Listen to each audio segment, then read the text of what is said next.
Okay, so I am going to do this, but better.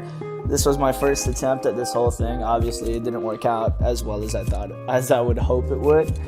But basically, it's a pretty easy tutorial. What I was gonna do is scars, and then I added some blood to it just to see what the effect would do. When I do this one, I'm actually not gonna add any blood to it. We're just gonna see how it goes. So the first thing you're gonna want to do is add foundation. I'm literally gonna do it side by side. As you can see, I already put foundation around my leg.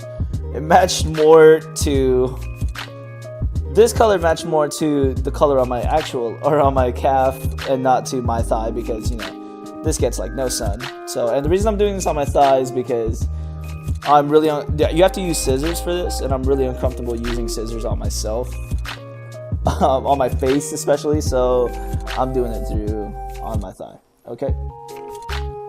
So what you're gonna do first is you're gonna add in the liquid latex, and you're gonna actually just do a basic outline of the scar that you want. I'm going with literally a basic scar that's going up and down just like that. That's all I wanted. Okay, and while that dries, you're gonna want to grab some toilet paper that you're gonna have to tear into strips, and you're just gonna put that toilet paper over it. So you're gonna want to make sure that while it's still wet, you're gonna scrunch up the toilet paper and just put it over the liquid latex. So put that there, put that there. I'm just gonna mind make sure everything sticks while it's still drying. Okay, and then once that dries a little bit, you're gonna want to tear off the excess toilet paper that's on there. Just go ahead and start ripping. Okay, and then you're gonna wait for that to dry. And then what you're gonna do next is you're gonna make sure you have the toilet paper torn up before you even do this. So just in case there's a tutorial needed for ripping up toilet paper. Okay, now what you're going to do next is you're going to want to add in a second layer on the side. So this is going to be adding like a border on the side. You're going to want to make sure to leave it like on the actual toilet paper itself. This is kind of going to serve as your outline. I added a little bit too much on the side there, so I'm just going to wipe it off. Then you're pretty much going to add in your toilet paper again. What you're going to want to do with this one is you're going to want to scrunch it up. And by scrunch, I literally mean scrunch. So just like that. You're going to want to leave like a kind of border-ish for the middle. So then you know exactly where the gash is going to appear, which I'm going straight down the middle, just like I did with my previous one. Okay, and just like before, as soon as it's a little bit dry, you're going to want to rip off the excess.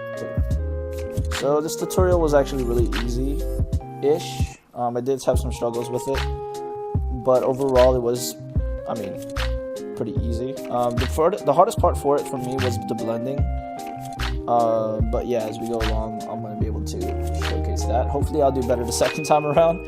So we'll see how it goes. And then you're going to want to grab your liquid latex again. And you're going to want to do the same thing on the other side. And again, you're going to want to put these for the sides so that you're doing it in like a... so this is pretty much going to be forming the sides of the gash so that you have more to rip out of. I think my mistake I did for the other one was that I made the toilet paper a little bit too thick.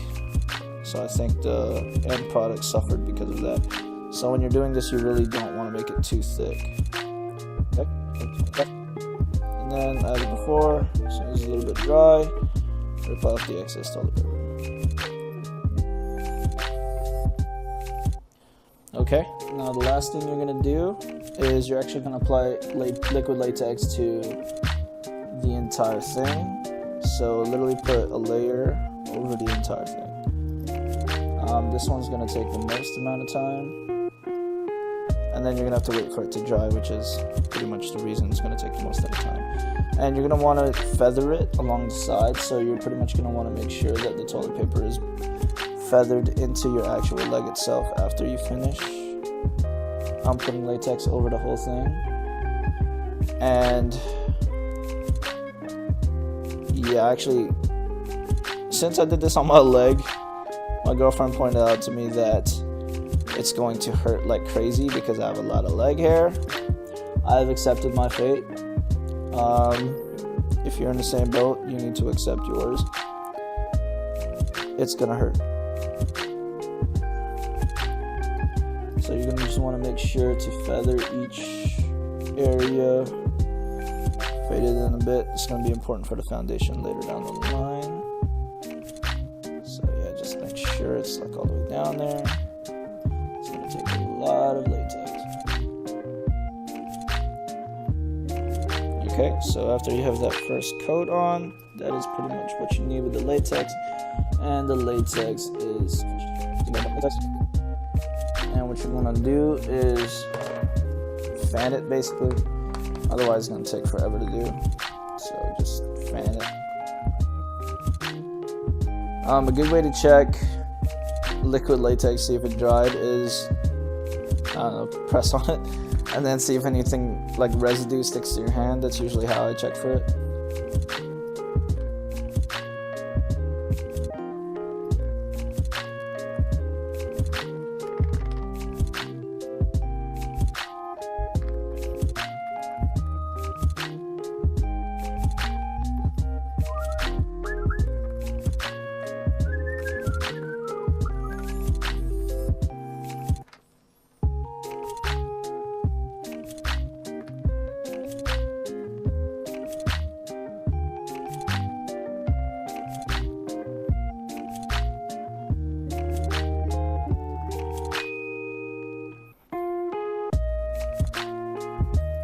Okay, so that should be good, pretty dry. So what you're gonna do now, you're gonna grab the foundation that you need, or that matches your skin, and pretty much dab. Just keep dabbing with your foundation. Make sure to blend it as much as possible. You want like as little or no white showing, actually, just to make sure that it gives it that good blended look.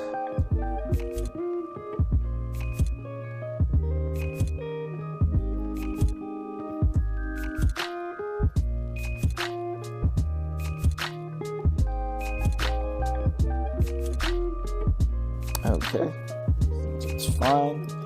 Now what you're going to do next is you're going to grab scissors, and this is where you're going to be really careful in. So you're going to want to poke it up a little bit. Try to find something to grab, latch onto, and make sure, very much make sure that you're not cutting yourself. So there you go, found it. I'm cutting straight down the middle. You definitely don't have to follow what I'm doing, but this is how I want my scar to look, so this is what I'm going for.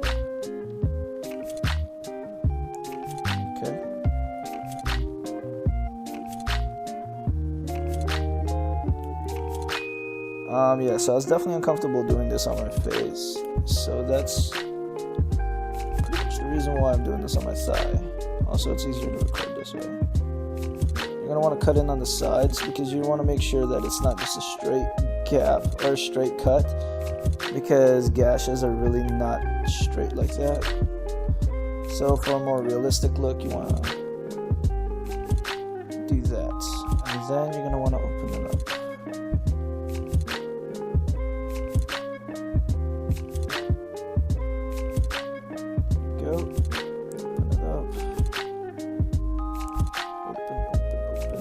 So it's going to make like a little gash just like that. Okay, then what you're going to want to do is grab your little bruise wheel and go over to the red. So like it's like almost like the insides haven't scabbed over yet is basically the look I was going for. So you're going to grab your big brush, or whichever brush you want to use. I think the big brush would be more efficient here. And you're going to want to paint, well, not paint, well, actually, yeah, paint. I'm going to paint the insides of the gash itself. I want to make sure it stays open. So just stay painting the inside. Also, the sides of the flaps on the inside are going to be white because there's no reason why they should be any other color. So you're going to want to make sure to paint that too for a more realistic look.